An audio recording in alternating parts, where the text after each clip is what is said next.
Le 20 décembre 1944, Bastogne est complètement encerclée. Les troupes américaines, coupées des troupes alliées, se retrouvent isolées. 80 ans plus tard, Bastogne s'est animée au rythme de ses commémorations de décembre 2024.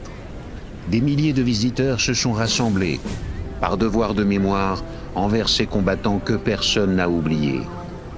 Les véhicules militaires d'époque roulent à nouveau sur les routes de cette région en ce début d'hiver. Des hommes, vêtus d'uniformes très fidèlement restitués, recréent l'atmosphère de 1944. Et l'histoire semble reprendre vie. Ces événements majeurs ont marqué à jamais Bastogne. Au début de l'hiver 1944, la météo avait complètement cloué au sol l'aviation alliée. Les troupes allemandes avaient alors déferlé dans les Ardennes. Hitler jouait son va-tout, briser le front allié, isoler les troupes britanniques de Montgomery de celles du général Bradley et s'emparer du port stratégique d'Anvers.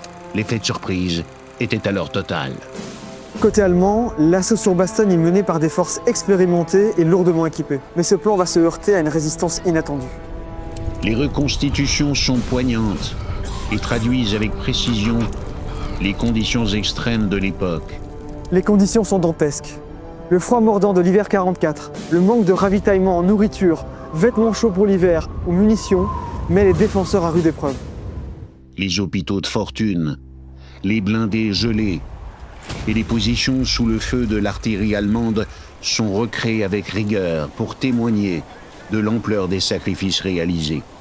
Malgré tout, le moral reste, porté par une détermination farouche, résister coûte que coûte.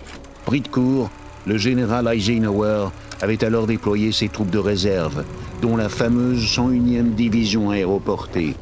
Elle s'était illustrée courageusement en Normandie en juin 1944. Elle jouera là encore un rôle crucial dans la défense stratégique de la ville de Bastogne. Ces hommes deviendront les symboles de cette résistance héroïque. Leur légende sera aussi marquée par la réplique historique du général Anthony McAuliffe. Nütz. Cette joute verbale entre officiers américains et allemands continue de traverser le temps grâce aux historiens et passionnés qui la rappellent sur les sites mêmes de ces lieux emblématiques. Pendant ce temps-là, l'artillerie allemande martèle Bastogne sans relâche, mais les défenseurs tiennent bon, infligeant de lourdes pertes et ralentissant l'avancée allemande. Avec les défilés militaires et les visites de musées, les récits de bataille reprennent vie. On se souvient encore de l'arrivée de la 3e armée du légendaire général Patton.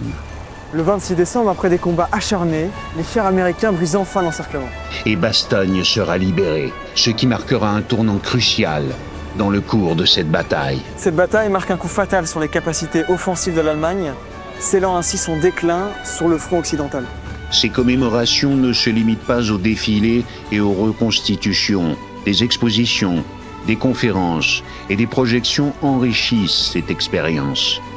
Elles permettent aux visiteurs de plonger au cœur de cette bataille qui a marqué fortement la Seconde Guerre mondiale. Les pertes humaines ont été immenses durant la bataille des Ardennes et le siège de Bastogne. Malgré cela, Bastogne reste un symbole vivant, celui d'une résistance farouche, d'un courage indomptable et d'un sacrifice gravé à jamais dans la mémoire collective.